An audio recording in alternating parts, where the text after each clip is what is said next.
Hi, everybody. Welcome to episode 3, episode 3.5 of That Range Life, a show sometimes about golf. You will notice I do not have Kris McEwen with me. He is in Punta Cana, having a wonderful vacation while I'm stuck back here in Chicago, freezing. But with me is my good friend Victor from VA Shafts. I will let him introduce himself. He will do a much better job of it. Victor, good to see you. You know what's crazy is I'm in Punta Cana too. Should look him up. What hotel are you staying at? I'll tell him to buy you a drink. Yeah, crazy. Yeah, Victor Afable, CEO, founder of VA Composites, the #1 shaft company in the world. How was that? I agree with that statement. My bag would tell you the same. Yeah, well, you might be a little biased. You might be playing too many of our shafts or something like that. Yeah, I've gone too far. But you know what? You actually have the ability to, with the position you're in. I'm sure most everybody sends you shafts and sends you heads to test and to do whatever, and so you have the ability to choose your destiny on the golf course. Well, I think people forget that with us. They're always like, "Oh, you just say everyone's great." I'm like, "Well, not." There's an art form to it, but the reality is we have the luxury of one way or another of having a lot of options. So it's like if it's sticking with me, and I mean, I tell you all the time, I think I've had the VA Drago in my 3-wood now for, well, really since they were released, so I'm pulling them and putting them in new ones. So it's like, I don't have to do that, and people are thinking we're just doing it to pump people's tires, but I don't have any. It does me no good. So I wouldn't have it in the bag if it didn't play well for me. Is that why there's a big VA banner behind you, or I realize that's probably not supporting this argument I'm making very well. Last time I was at your house, it was on a flagpole out front with a light on it, so I don't know how it ended up inside. Well, knowing you're going to be on, took it down and brought it down here and pinned it up on the wall. I did notice a little snow still on the edges there. Yeah, man, I tell you what, we had 55 degrees over the weekend, and it was nice because it finally got rid of most of the snow and ice. But the problem was it's just a muddy, gross mess in the grass. So hopefully this weekend it'll toughen up a little bit so we can actually play a little bit. I'm not optimistic. It's Chicago in February. It's gonna go bad on me. I was a little bummed because I had to burn a little bit more electricity today and yesterday because it was 72 degrees and I had to turn the air conditioner on. I was going to say turn on that AC a little. So if anybody does feel sorry for me or for Bill, comment below. Yeah, right. And tell us how your weather is. Especially if it's warm, make me feel bad. But tell us more about yourself. Give me a little. Can I tell you what I'm doing tomorrow? Yeah. Tell me what you're doing tomorrow. I can only imagine. 8:00 in the morning. Potential root canal. Potential, not confirmed. There's still hope. Not confirmed, but for sure a cap because it feels like there's, it feels like the Grand Canyon is in my tooth right now. Oh, you know that feeling. Like filling or something. Well, I'm happy to inform you I will be in the same space, different state obviously, but same space, getting a crown put back on my tooth that I managed to have a brownie pull off on Sunday night after the Super Bowl. So I didn't think a crown could fall off. Well, let's be honest. If there's someone who can find a way, it's me. Yeah, me and my luck. Maybe you could do me a favor and put a link below on your dentist so I can make sure that I avoid going to that dentist. Never. He's a saint. I will continue going to him. I don't know if anybody's listening that's a dentist. I would really like to know if crowns do fall off. It's a lot easier than having to Google it. Fair enough. I'll go ask next time I see my neighbor. She's a dentist. I'll ask her. Yeah. Well, this is long overdue. I think I've had a little bit of a crack in my tooth for about 2 years now, and I am finally gonna pull the trigger. All right. Way to not procrastinate and put your health first, Victor. All right. Tell us more about yourself. Give me some background on Victor Afable of VA Shafts. Yeah, so we started the company. Now we're on year 4, believe it or not. Jeez. And we started with one line of shafts called the Regime back in 2017. I have that one actually right here. There you go. Coincidentally, this wasn't even on purpose. The most beautiful shaft in golf. I like the Um, Rising Black better personally. yeah, Regime Black does look good. And so now we're up to 6 different lines. Most of the lines are 45 grams to 75 grams, and we have a shaft that would fit almost anybody, depending. They're all different profiles. They're soft. Some are softer and bend profiles. Some are obviously stiffer. Some hit them high, some low. So a lot of people think custom fitting isn't for me because I'm just not that good, and it's actually the opposite. By I think a higher handicap player can really benefit more than even a lower handicap player by getting custom fit. And then so that's how we sell our shafts, are through custom, or through our authorized dealers who are custom fitters who only use ball flight monitor technology, carry our line of shafts and all different heads, and and you can find the right combination that's going to fit you. It's not a good idea to jump online and self-diagnose yourself and figure out what shaft works best based on reading literature. Reading reviews by independent bloggers on their websites, especially. That's right. Exactly. Yeah. You made an interesting point to me the other day about the thing you like about having your. I'll speak for you. You can only get your shafts through your custom fitters, your dealers, if you will. You can't just go to some store and pick them up. Now, you said to me you like that model because, hey, maybe your shaft ends up not being the right one, but when it comes down to it, the quality is going to speak for itself in a fitting. It's majority of the time. Let's be honest, it's not 100. It comes down to the best shaft winning, right? The best shaft coming through, which. Well, yeah, it comes out. I mean, I always call it the perfect storm. You have three factors involved when you're doing a fitting. It's the person, it's the shaft, and it's the head. And most of these guys have 45,000 different combinations based on all the shafts they carry, our competitors, all the different heads. And so it makes a difference. I mean, are you swinging it steep? Are you swinging it shallow? Is the shaft a high torque, low torque? High launch, low launch? What weight is it? And then what head is it? Is it a high spin, low spin head? Is it 10.5 degrees? Is it 9 degrees?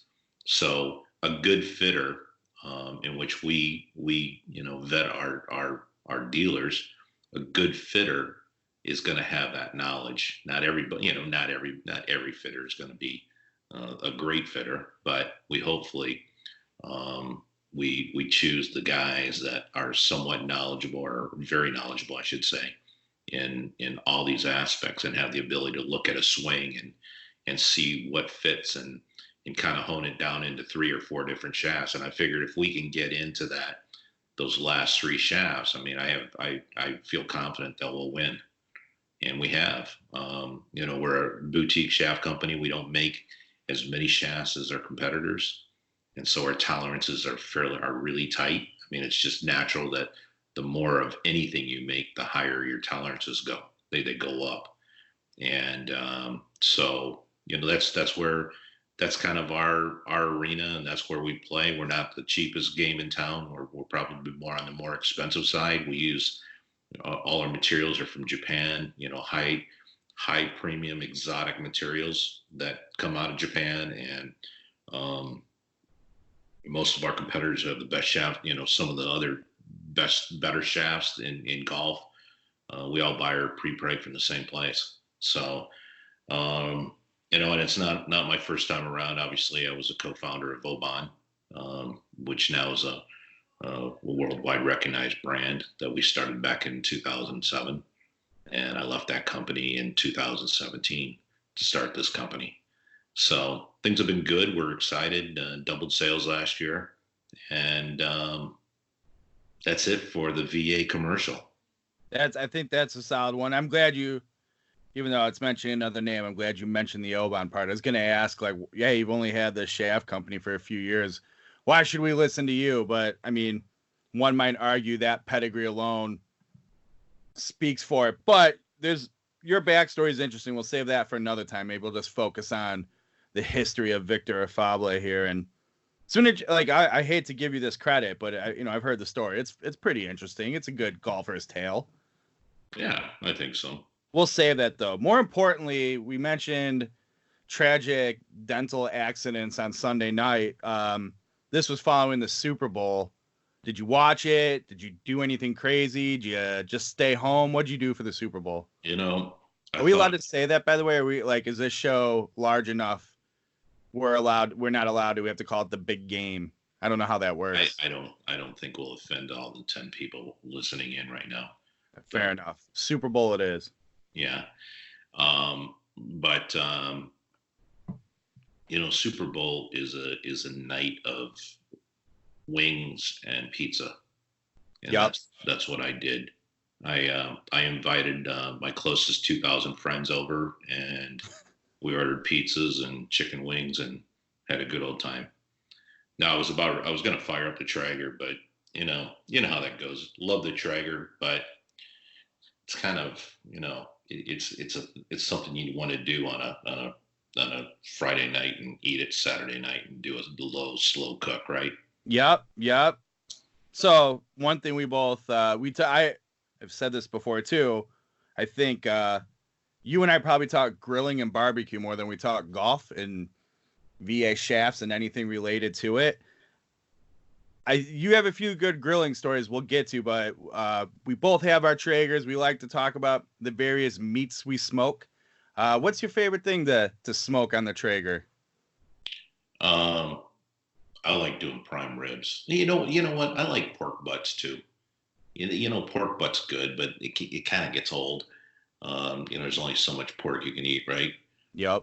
But I mean, I get that thing going 13, 16 hours and with a great rub, and inject that pork butt up with some great solution, some what do you call that? What's the word I'm trying to think of? A marinade, Yep. Great marinade, and man, it's good. I mean, Traegers, you can't go wrong. No, you can't. Do you buy into the whole, like, with your pork, all the spritzing and every 45 minutes, half hour? No, I don't do that. I really want to try. I think this came up. I've done that before. I take apple cider, right, and I'll kind of spritz it down like maybe once every hour. Yeah, I'll use apple juice. I want to try though for apple juice. Yeah, for like a pork butt or what have you. I've been reading a lot of people do like cherry Dr. Pepper, cherry Coke, stuff like that. I'm gonna have to try that someday. I haven't. You would think it's a life or death situation because every time I go, no, I don't have the courage. I'm not gonna do it this time. Yeah. Why I don't know. For the $10 pork. Yeah, exactly. It's plenty edible, and but I'm disappointed in it. God forbid that happens, right? So I want you to tell. Have you ever tried the pork? The pork squares, like where I don't know what you call that. Pork belly burn ends. Yeah, something like that. Oh man, those are good. Those come out really good. It's that's one of those easy ones where people are like, we want to come over and have your barbecue, and you're like, yeah, ultimately you're gonna go, wow. At best, they're gonna go, this tastes like a real good pulled pork sandwich I had at a barbecue place. It's not, it's gonna be underwhelming for the drama they're building up in their heads. That's when you pull out the pork belly burn ends and you just get those things with a nice, like, crispy caramelized coating to them, a bunch of honey, brown sugar, and I mean they're like, you could have a heart attack from eating one of them. Like, they just clog your arteries immediately. They're so good. It's crazy. Tell everybody my favorite grilling story about how you almost started your house on fire. I don't know. It was probably a lot more exciting during that time, but Not really exciting. It was almost tragic. I was cooking on the Weber gas, and I had put some burgers on there, the 80-20 burgers with the 20% fat, which are Mm-hmm. only burgers that taste good, right? I mean, Right. if you're gonna eat a burger, eat it right.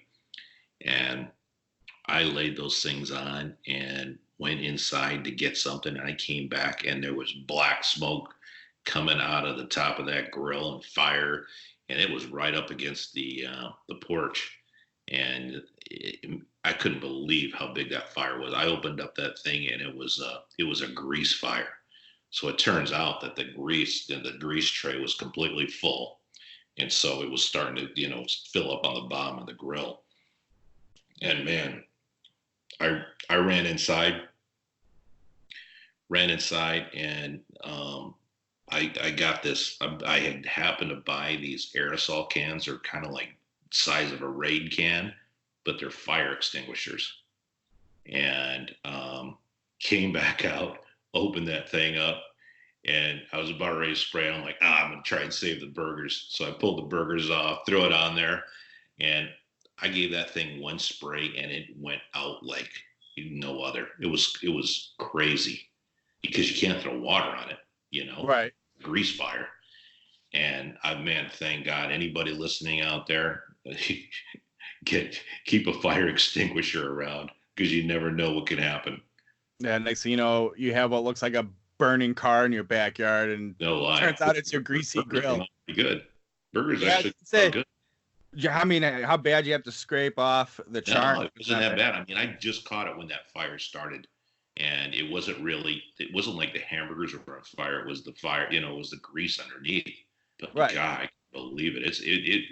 It's probably a fire that scared me the most ever. So, And, being so around. really, you were just giving them a nice flash cook, real quick, in and out. Perfect. Turned out that way. Classic. Yeah. Well, let's go back to the shaft business here. Your newest shaft came out what, 3 weeks ago, something like that, 4 weeks ago. The Nemesis. What can you tell me about that guy? The Nemesis is an interesting story. It is the highest counterbalance shaft in golf, meaning all the weight is towards the grip side of the shaft. And there's an interesting technology story behind it. In order to get the weight that heavy, to get it pushed up that much, we used a tungsten powder combined with the layers of graphite to get all the weight up there. And then we took weight out of the tip and the midsection by using this really exotic T1100 material, which is a lightweight material and very stable and very expensive too. So the combination of those two really made it made the we got the weight totally on the very top of the shaft. It allows you to add weight to your head. You can actually make your head heavier, and theoretically, if you're swinging at the same speed that you did without the weight, the ball will go further with the weight because it's just physics. And then you can make your club actually longer and still maintain the same swing weight. And like a case in point is our ping heads. A typical head weighs probably like 200 grams, and a ping head's about 208, 209. And their shafts are actually counterbalanced as well. So it works very well with like a ping head. But we've had success. We've had a lot of success, and so much success that we're sold out for the SKUs of the entire line. So we are pushing production to get more shafts in, and it's good. I mean, it's kind of bittersweet. The demand's there, but the demand's there because it's just a great product, and there's a lot of buzz going on out there about it. I was gonna say, I feel like while still pretty limited in terms of who's hit it, who's gotten any content, if you will, created about it, so far everything's been pretty positive, and it's been just like the perfect sweet spot of getting everyone nice and excited, and but with valid feedback from the people creating it. Yeah. So we took one of our better shafts. We changed the bend profile around a little bit, and added weight. That's basically what we did. And again, it just happened that it's a really, really good plane shaft. And again, only available through your, I'm hesitant to say certified fitter because I feel like everyone throws it around, but the official VA partner. No, they are. I mean, you could go to our webpage, which is vashafts.com, and click on dealers, and you can find the nearest dealer, according to zip code or city or whatever you want to do. Well, I haven't hit it yet, but if it's anything like the other VA shafts I've had in my bag for a while, I'm sure people will. You might be switching. You might be switching after this one, depending on what head you play. And like I said, it goes back to the three factors. Who knows? Don't toil. Not for everybody. Be still, my beating heart. Did you get a haircut or something? No, I probably just took a shower once, in 7 days, and you caught me on the right day. Yeah, it looks. I don't know. You look like you lost weight or something. I figured you got a haircut. Slimming looks, the right lighting, black shirt or navy blue shirt. I'm learning to play this on-camera game a little better, hide my flaws, which is many. Yeah. You need to keep working on that. Yeah, it's a never-ending effort. So speaking of the Nemesis, and at the end of the day, you're a gear nerd, just like the rest of us. What shaft and head are you playing right now? What's in your bag? That's a good question, because I switch. I literally switch drivers almost every time I play, and I've used a Titleist TS2, the Epic Flash. I haven't played the Maverick yet, and a Cobra head. So I've actually go back and forth between those three. Okay. What shaft? The shafts change as well. I mean, it's typically the Drago or a Rising Black. I was gonna ask, is it one of those things where it's kind of hard to pick one because they're all your children, that sort of a deal?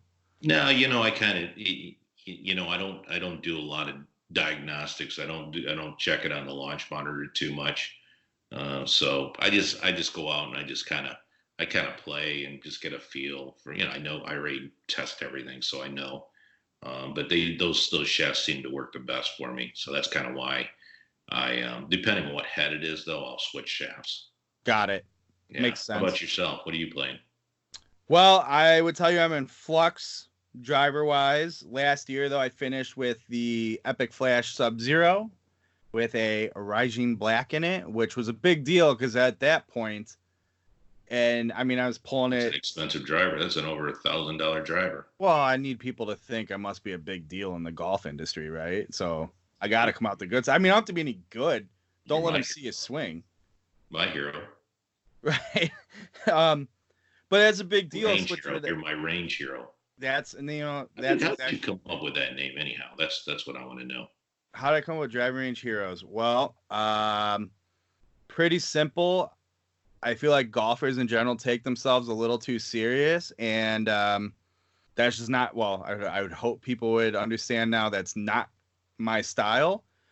But I also I like to know my stuff. I like all the gear, and I remember in the days when I was good, going to the driving range, and you have that guy, dressed in all orange like Ricky Fowler with his staff bag and all the latest and greatest clubs, which I don't begrudge them of, but it's a driving range hero going out, ripping drives over the net at the end, and take them out.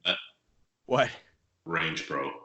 Right. Same thing. So I said, what would give off the right vibe for our culture? And I'm like, we're just typical driving range heroes. Go stripe the ball around the driving range and shoot at the golf course. Yeah, we're not trying to tell you otherwise. We just happen to know a little bit about the stuff we're talking about, and every now and then string together a decent round. But man, I will show you everything you want to see on the driving range. Don't worry. So let's talk about your other venture you've been gaining a little momentum with. You have been working on growing your YouTube channel, and what you're doing is a new podcast but you also do a video of it. So you release the video on YouTube as well, right? Tell me about that. Yeah, we do. So we have a new series of video podcasts. It's basically a video podcast. Mm-hmm. Most people do podcasts, and it's just typically audio. So we shoot it as well, and similar to what we're doing right here. If it's if somebody else is in a different location, then we'll do it by Skype or whatever. But I like doing it in person. We're typically doing industry people. We're doing celebrities. We just had Grant Fuhr on the other day, who's 5 Stanley Cups and just one of the greatest hockey goalies in the NHL and ever. So we've got guys like that, and hopefully we'll get some other celebrities on, which are we talk mostly golf with the celebrities and not really about, like Grant Fuhr. We really hardly talk hockey. We talk more golf. So it's just kind of fun, but kind of like what you're doing here. We're easy going. We're not trying to make it too serious. Hopefully entertaining, and it's kind of like I say, you have to have 1 subscriber to get to 1 million. So we're in our infant stages right now, and but we're having fun. It's a lot of work, on the site. It's a lot of editing time and expensive cameras and expensive lighting and microphones and all that good stuff. So we've spent the money definitely to get where we're at. So now we just need to grow the podcast and grow the subscribers on the YouTube channel. But it's under VA Shafts on YouTube. So that's my next question. Where can we find it, both audio and on YouTube? Yeah, and in audio, it's on it's iTunes. It's it's pretty much on all the podcast channels. Mostly what I really want to do is grow it on YouTube. So just remember to hit the subscribe button and click on the bell and comment below. So I have to edit this show because of Kris again sunning it up in Punta Cana, and probably all you can drink, some all-inclusive resort. I'm jealous. Yeah, hopefully not drink from the mini bar. Yeah, if I had the know-how, I'd make sure to put in that link to your YouTube page in the video. But maybe when he uploads it, he can do that for us. You can do it. You can just do it in the comment below. All right, we'll do that. But I will say I've listened to not all of them, most of them. I actually still have to listen to the Grant Fuhr one. I'm surprised I haven't done that yet, given my hockey affinity. But it's a legitimately good podcast, and that comes from me, who is like anti-golf podcast guy. They just don't do it for me, but I've enjoyed them so far. I think knowing you, the YouTube video, you're right. The YouTube video is more entertaining and enjoyable. So if people can do that, I think they should go over to your and do my guy Victor a favor. Subscribe to the channel. Yeah. The episode, I forgot the guy's name now. Is it Ian from TXG? Oh yeah, Ian. Yeah. They're up there. They're at 60,000 subscribers now. Well, the one you did with him, I listened to it. It was good, and then I went. Ian's really good. Well, he was interesting, so I went and watched a video of you guys, and he's great. So I would encourage people to go check that out. Yeah, and they're a dealer of ours, and they're a great partner, and they do a lot of reviews, and with everybody, and luckily I think our reviews have been fairly interesting to their listeners or to their viewers, and so that's been a good partnership. Yeah, definitely. So we covered where we can find you on YouTube and the podcast. You mentioned earlier vashafts.com. Yep. And where can everybody find you on social media? And then we play in the Instagram space mostly, which is VA_shafts. Underscore. And, next thing you know, you're getting someone slashing on you there. Underscore. I was just thinking of slashing you, and then I came out the wrong way. Sorry. I get it. I understand that. Don't worry. Yeah, underscore. Yeah, VA_shafts, and and that's kind of in its infant stages too. I mean, we're growing, but we want we want a core follower. I mean, our followers are core golf guys. It's not a lot of fluff. We're not buying followers or anything like that. We're not, I think it's a good following for us. Say good down to earth kind of like yourself. I mean, you can give me a hard time, but you know it's true. Boy. What's that? Good Midwesterner boy. That's right. Hey, people forget while you're based in Pinehurst, North Carolina, you're originally a Midwestern guy. Mm-hmm. Yep, I grew up about 60 miles south of you in a small country town, farming town called Clifton, Illinois. Mm-hmm. And I after that, I left and went to Marquette University. And the rest is history. There's some down in that Kankakee area. There's some sneaky good, like old golf that's Langford designs, things like that. It's a nice little. I grew up on playing Kankakee Country Club on the river. Mm-hmm. That is a great club. I mean, it's absolutely pristine, taken care of, manicured unbelievably, and kind of a tough course because it's short, but it's tight. Right. And it got tighter and tighter as the years went on because the trees kept getting bigger and bigger. But it's a great track. When was the last time you played there? I played there probably maybe 4 or 5 years ago. Still just as magic as you remembered it from your childhood? I mean, my dad was a doctor, so he would drop me off when I was a junior. He would drop me off, go make his rounds at 2 hospitals there, and then come back, pick me up, and then, take me home. So, it was great. I just hang out at the golf course pretty much, from 8 o'clock in the morning till whatever, noon. Right.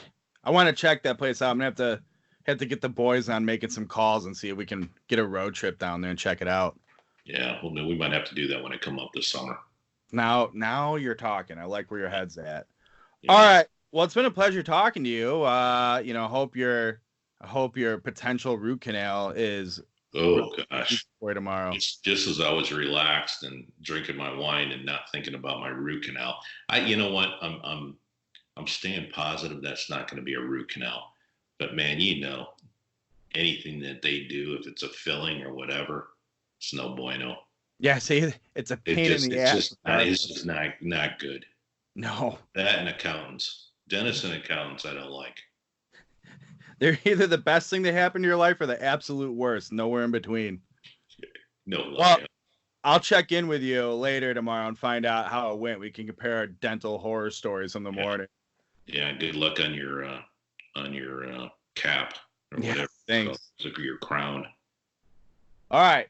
Well, everybody, go find Victor VAShafts.com at VA_ not / shafts on Instagram.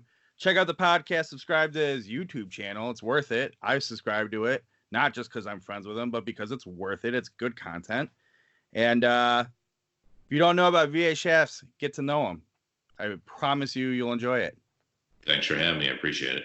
All right, man. Have a nice root canal tomorrow. Yeah, I will talk to you tomorrow about your tooth. All right, brother. Thanks. Later.